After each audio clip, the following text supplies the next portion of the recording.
You see, this feeling of being separate, of being a lone individual, cut off from the rest of the world, is a trick of perception.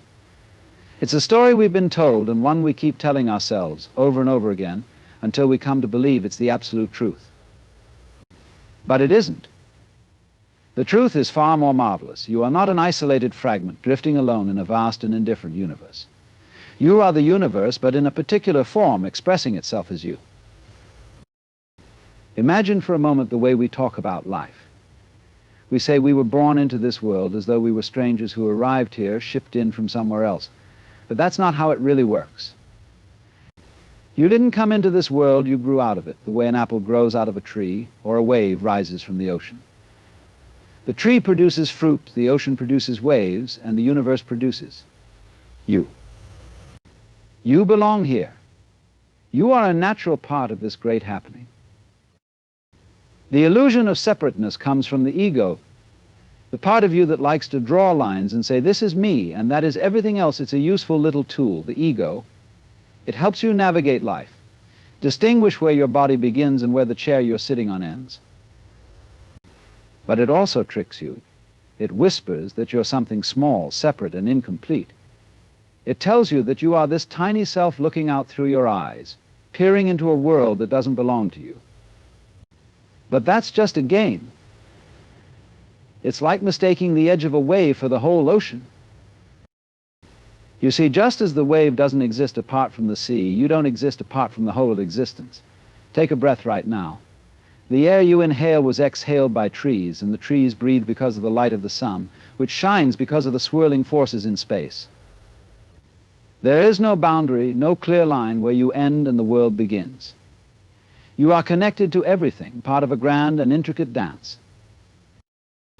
And yet we've grown up feeling cut off.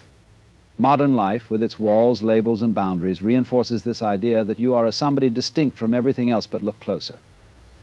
The atoms in your body came from ancient stars. The energy moving through you is the same energy that pulses through all things. So this sense of being separate is not reality, it's a perspective, a lens. It's like looking at a spider's web and thinking it's made of disconnected strands, when in fact it's one continuous creation. If you relax, if you look with fresh eyes, you'll see that you were never alone or apart. The universe isn't out there, it's right here, being you. It's playing a marvelous game of hide and seek. And you are the place where it's decided to show itself for a little while. There is something effortless about the way the natural world exists, don't you think? The trees don't ask if they deserve to grow. The river doesn't question whether it should flow toward the ocean. The clouds don't doubt their right to drift across the sky. And yet here we are, human beings, constantly second-guessing ourselves, as though we must earn our place in the grand scheme of things. This is a peculiar trick of the mind. Because you see, the truth is that you belong here as naturally as a leaf belongs to a tree, or the stars belong to the night. You were not thrown into the world like an outsider. You grew out of it. You are an expression of the universe, just as much as the flowers, the mountains, or the songs of birds in the morning air. They do not need a reason to be what they are, and neither do you. Alan Watts often reminded us of this, that the universe doesn't make mistakes. It doesn't produce unnecessary things. And so the simple fact that you exist means you are already a part of the whole, essential to it in ways you cannot begin to measure. But what happens? From a young age, we are taught that life is something to earn, something to prove. We grow up hearing questions like, what will you become, as though you are not already something extraordinary? And so we begin to shrink, to doubt our place. We feel we must justify our existence, achieve great things, or accumulate something to claim our belonging. But all of this striving is like telling the ocean it must prove its worth by being wet. It's absurd. You are already woven into the fabric of existence. Just pause for a moment and consider how effortlessly life moves through you. You breathe without thinking. Your heart beats without permission. The same life force that blossoms flowers in the spring flows through your veins. You are not a stranger here. You are not an alien in this world. You are nature itself, aware of its own being for a brief moment in time. And what a gift that is. To be the universe looking out through your eyes, hearing through your ears, experiencing itself as you. If you were to let go of all these stories about who you are supposed to be, you would see that there is nothing unnatural about you. You belong not because you earned it, but because there was never a moment you didn't. Just as the sun rises and the tides pull in and out, you are. You exist in perfect harmony with all things, whether you recognize it or not. The birds don't question their songs, the wind doesn't ask where it's going. They just express themselves, and so should you. You are not here to fit into a mold or prove your worth to the world. You are the world, a piece of its infinite creativity. The earth does not doubt the grass that grows from it, and the universe does not doubt you. It expressed itself as you because you are part of the great unfolding, a note in the symphony of existence, and that alone makes you enough. So let yourself be. Let yourself grow, move, and live as naturally as the river flows to the sea. Because you belong, you always have. The ego, you see, is a useful tool, but it has a way of shrinking us. It's like a spotlight, narrow, focused, and always looking inward, but by its very nature, it leaves everything else in darkness. The ego says, this is me, this is mine, this is who I am. And it builds a little box around itself, a fortress of identity. It convinces you that you are this name, this body, this story, nothing more, nothing less. And yet, the more tightly you cling to this little idea of me, the smaller and more fragile you feel. This is where the trouble begins. When we start to believe that the ego is the whole of who we are, life becomes a constant battle to protect it. Someone criticizes you, you feel attacked, as though a part of you has been injured. Someone succeeds where you fail. You shrink a little more, comparing your small idea of yourself to their small idea of themselves. And so we become trapped, living like crabs in shells that are far too tight, yet we fear to let them go. But here's the irony: the ego spends all its time trying to expand itself to gather wealth, praise, titles, and achievements, yet in doing so, it only reinforces its smallness. The more you define yourself by external things, the more fragile you become, because all of those things can be taken away. You see, the ego shrinks because it isolates. It cuts you off from the vastness of life, from the understanding that you are not a little box floating around in a sea of otherness. You are part of the whole, inseparable from it. But the ego doesn't like that. It wants to feel special, separate, distinct. It's no wonder that so many of us feel small, anxious, and incomplete. The ego thrives on lack. It looks at the infinite, interconnected universe and says, where do I fit in? But this question itself is absurd, because you are not in the universe as a separate thing. You are the universe, expressed in a particular form. The ocean doesn't shrink because it becomes a wave, does it? No, the wave is simply the ocean in motion. In the same way, you are not cut off from life. You are life, moving, breathing, experiencing itself. The ego doesn't want you to see this. It says, don't look too far beyond me. Don't let go. You need me to survive, but what happens if you relax? Just for a moment, and stop clinging to this tightly held idea of yourself. What happens when you step outside the walls of your identity and see that there was never any separation in the first place?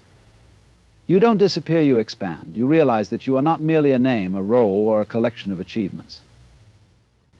You are the same energy that flows through the stars, the trees, the rivers, and the wind.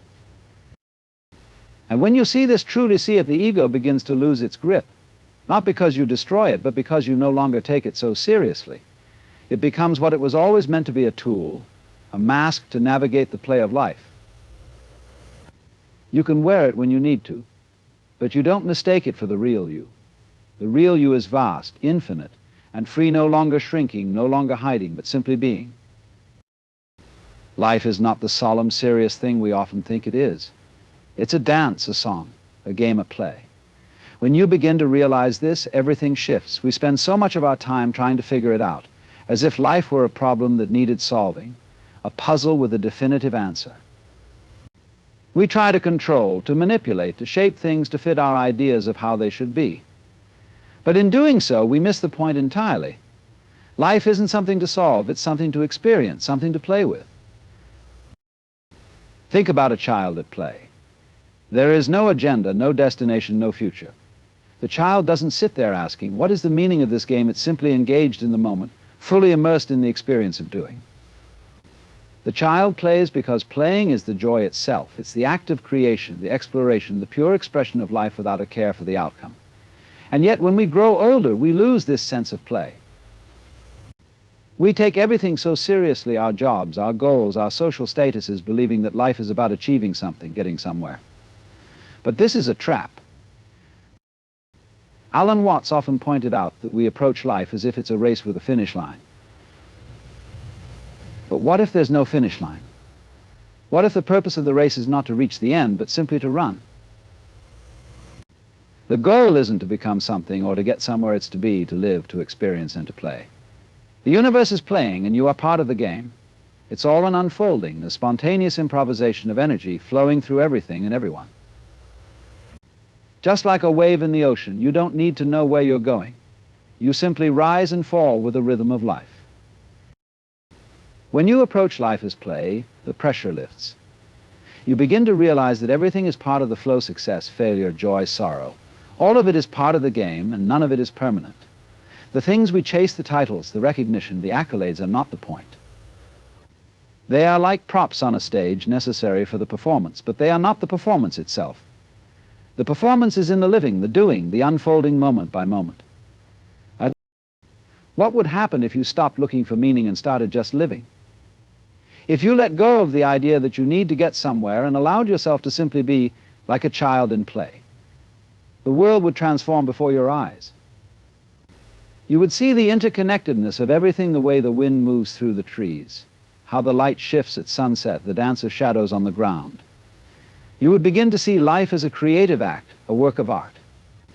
And you would understand that you are the artist, the brush, and the canvas all at once.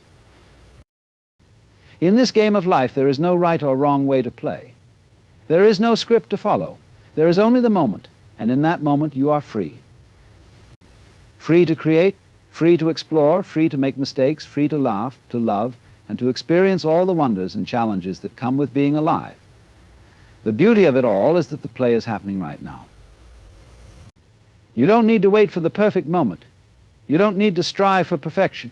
You simply need to show up, step into the game, and let the play unfold. It's the greatest act of liberation you can imagine. Imagine for a moment that there are no boundaries to what you can be. No limitations, no walls that separate you from becoming anything you desire. Most of us go through life thinking we are defined by a certain set of circumstances, our past, our environment, our roles in society, and we forget that we are born with an immense and boundless potential. The truth is, there are infinite possibilities within you, stretching out in all directions, waiting to be discovered and expressed. The universe itself operates on infinite possibility. There is no one way for the cosmos to unfold. There are countless potential pathways, endless variations, millions of unique expressions of energy and life. And you, as part of that universe, share in this incredible abundance. Just as the stars in the sky are born, live, and die in a never-ending dance, so too are you part of this vast interconnected web of possibility. You are not a fixed point, a singular, unchangeable thing. You are a dynamic flow, constantly moving and changing, capable of becoming anything. But most of us don't see it that way. We see ourselves as static, as this person or that person, and we make the mistake of believing that who we are now is all we can ever be. We take on identities, job titles, labels, roles, and think that these define us. But in reality, these are just temporary shapes we assume, like costumes we wear for a while. The truth is, you are a stream of consciousness, an unfolding of infinite potential, and you can choose how to express yourself in every moment. Alan Watts often spoke of life as an improvisation. Like an artist with a blank canvas, the possibilities are endless, waiting to be painted upon. But the moment we impose rigid structures, we limit ourselves. We place ourselves inside a frame, convinced that this is all we are, but we forget the vast canvas that exists beyond the frame. Infinite possibility means there is no fixed you, no permanent identity that you must live up to. You are constantly recreating yourself moment by moment, and in every moment you have the freedom to choose anew. This is both liberating and daunting. We are often afraid of this freedom, of this infinite possibility, because it asks us to let go of certainty. We want security. We want a clear path. We want to know what's coming next. But life isn't about knowing, it's about becoming. It's a process, a continuous flow of choices and changes, and each choice opens up a new set of possibilities. You don't need to see the whole road ahead, you just need to take the next step. And with each step, new doors open. The question isn't, where will this path take me? The question is, what can I create now? What new possibility can I bring into being right now? You are not bound by your past, your failures, your successes, or even your fears. Every moment is a fresh opportunity to choose again, to redefine yourself, to begin anew. It's like a blank page every day ready to be written upon. And the stories you tell yourself are not the end of the tale, they are just chapters. And you are the author, free to change the narrative at any moment. There is no one right way to be, to live, to exist. There are only possibilities, infinite and diverse, waiting to be explored. And it's not just your personal journey, this applies to the world as well.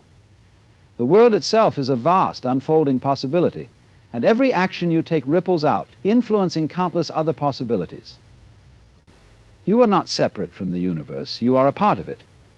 Your choices shape the course of things, and the potential for transformation is endless. We are all co-creators in this ongoing dance, shaping reality with our thoughts, our actions, and our consciousness. So when you feel limited, remember that the chains you perceive are self-imposed. The world is open, vast, and full of potential. And so are you. Step outside the illusion of limitation and realize that you are free to be anything, do anything, experience anything. There is no path too strange, no dream too big, no possibility too far-fetched. The universe is infinite, and so is your potential. You are not confined to a single identity or a predetermined life. You are part of an ever-expanding, ever-changing story. The only question is, what do you want to become? Acceptance of self is one of the most profound, yet often elusive, concepts we grapple with. We go through life constantly measuring ourselves against some external standard, some idea of what we think we should be. We compare ourselves to others, judge ourselves harshly, and believe that who we are in this moment is not enough.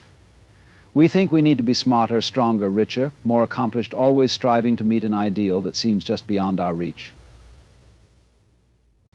But in truth, all of this striving is a form of resistance. It's a rejection of who we already are.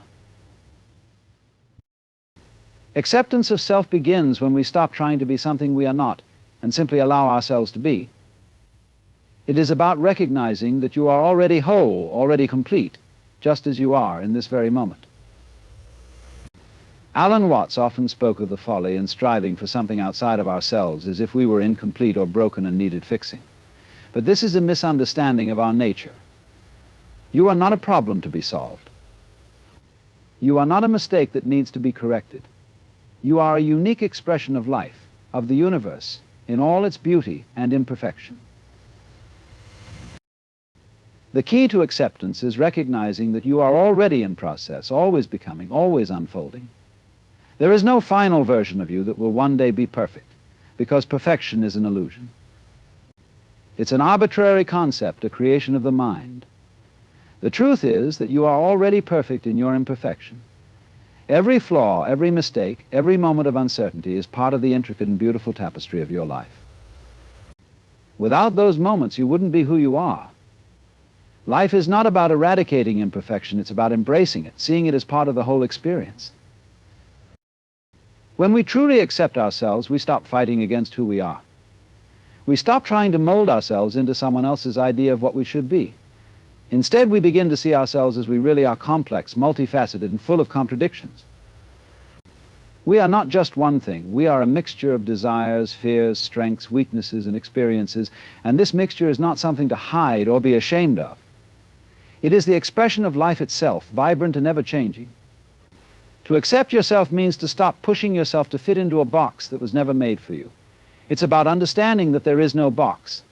There is only you, flowing and evolving, just as the river flows around obstacles, always moving forward, always adjusting, always becoming. In the process of accepting yourself, you come to realize that there is nothing to prove. There is no need to live up to anyone else's expectations. You are enough, just as you are, and you have always been enough. The external world will always have its standards, its judgments, but none of that matters. The only thing that matters is how you view yourself. The only validation that counts is the one you give yourself. It is not about conforming to the world, it is about being true to yourself. Acceptance doesn't mean complacency or resigning yourself to being passive. It means embracing where you are right now without judgment and using that as the foundation for growth. It's not about giving up on becoming better or evolving, it's about doing so from a place of love and compassion for yourself, rather than from a place of frustration or self-loathing. When you accept yourself, you stop trying to force change. You allow it to happen naturally in its own time, without pressure. When you accept yourself, you also become more attuned to others. Acceptance of self naturally leads to acceptance of others. You can only offer love and understanding to others to the extent that you have learned to offer it to yourself. The same compassion and kindness you show yourself can be extended outward, creating a ripple effect that touches those around you. In accepting who you are, you also learn to accept the world as it is full of beauty, chaos, and imperfection. You stop seeing the world as something that needs to be fixed or controlled, and instead you begin to see it as a canvas of possibility, where everyone is doing their best with what they have. Acceptance is not a one-time event, it's an ongoing process. It's something we must return to again and again, especially in moments of struggle or self-doubt. The more we practice it, the easier it becomes to see ourselves for who we truly are. And the more we see ourselves clearly, the more we can embrace every part of us, the light and the dark, the success and the failure, the joy and the sorrow as pieces of a grander whole. It's in this acceptance that we find peace, because we realize that we do not need to be anything other than what we are. We are already enough, and that is the greatest gift we can give ourselves. In the end, acceptance of oneself is not a destination, but a continuous unfolding. It is the recognition that we are not separate from the world, but part of it interwoven in its infinite possibilities. When we let go of the illusion of separateness and the pressure to become something we are not, we find freedom in simply being. Life is not a problem to be solved, but a play to be experienced. Every moment offers the chance to embrace the fullness of who we are without judgment or expectation. By accepting ourselves, we unlock the vast potential within, realizing that we are already complete, already enough. This acceptance allows us to live freely, authentically, and joyfully as we engage with the world not as fixed identities, but as dynamic expressions of the universe itself.